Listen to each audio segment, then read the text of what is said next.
Let's be real for a second. We all like to think we're in the driver's seat of our own lives, right?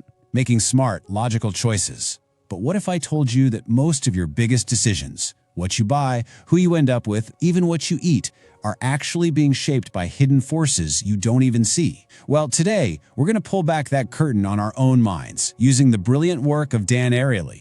I mean, think about it. You start the day with the absolute best intentions. You're going to eat healthy, you're going to save money, you're going to finally tackle that big project. And then, life happens. That rock-solid resolution to diet just poof. It evaporates the second you see a perfectly glistening piece of chocolate cake. Why? Why does that happen over and over again? It feels like a personal failure, but it's not.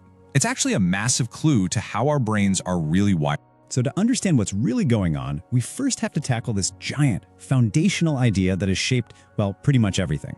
The myth of the perfectly rational human. For centuries, especially in economics, we've been told a very specific and, frankly, very flattering story about ourselves. I mean, Shakespeare captured it perfectly, didn't he? This is the idealized version of us. We see ourselves as these logical, calculating beings, noble in reason, like a god.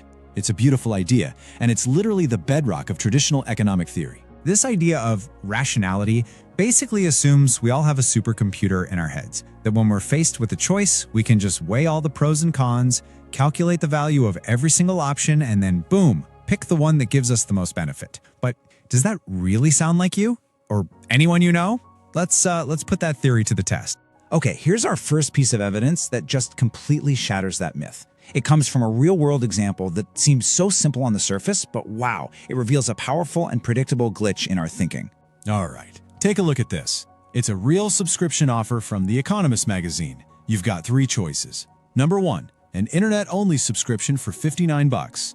Number 2, a print-only subscription for $125.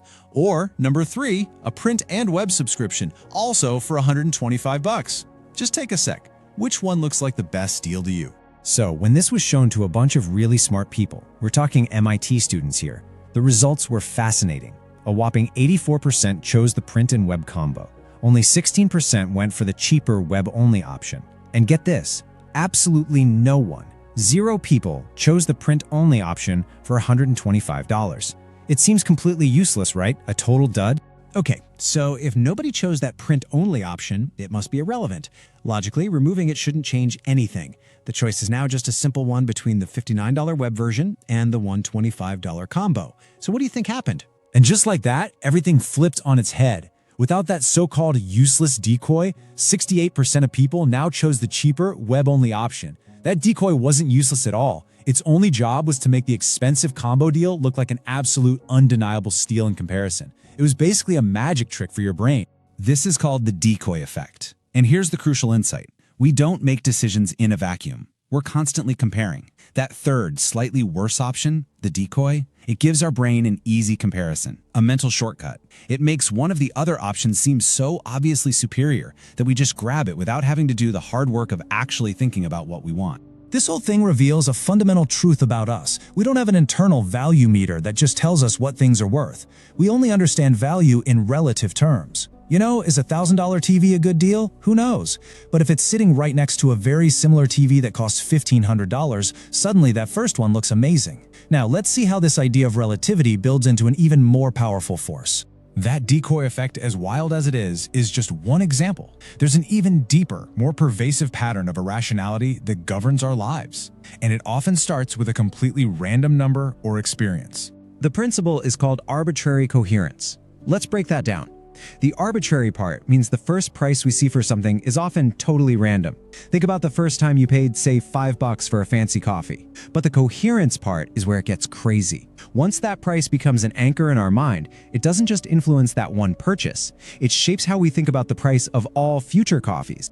Ariely uses this absolutely brilliant analogy. Our first decision in any new area acts like a mother goose. And from that point on, all our related decisions become like little goslings, just faithfully following that first imprint, assuming it was some wise, well-thought-out choice, even if it was completely and totally random. I mean, this is a pretty staggering thought when you let it sink in. How did you choose your career, your partner, where you live, Is it possible that many of these huge, life-defining paths were set in motion by an initial, arbitrary anchor that you've just been coherently following ever since, without ever questioning that original decision? Now, understanding these hidden forces isn't just a fun mental exercise. It is the key to solving one of the most universal and frustrating human struggles: procrastination and the constant battle for self-control. At its core, procrastination is a fight between two versions of you. You've got your present self, who wants what feels good right now, the cookie, the endless social media scroll, the nap. And then you've got your future self, who desperately needs you to do the hard thing, the workout, the studying, the saving. Our irrational brain is just hardwired to overvalue that immediate reward and massively discount the future one. And here are the stakes. This isn't trivial. This constant failure to get our actions to line up with our long-term goals is a major source of stress and regret and misery in our lives. It impacts our health, our finances, our happiness.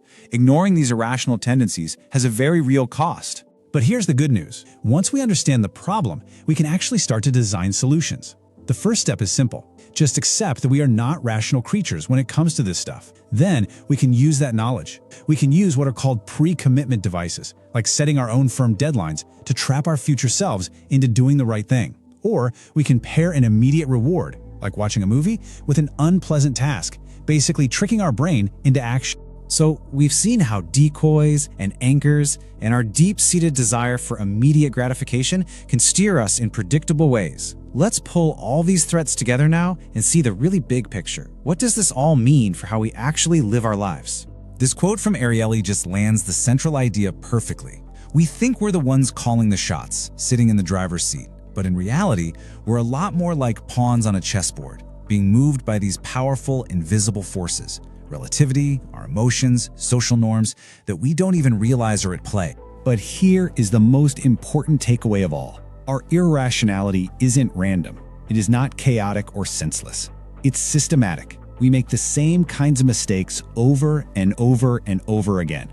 And that means our irrationality is, in fact, predictable. And if it's predictable, that means we can anticipate it, we can design for it, we can learn to work with our rational brains instead of constantly fighting against them. So the question isn't whether we're rational or not.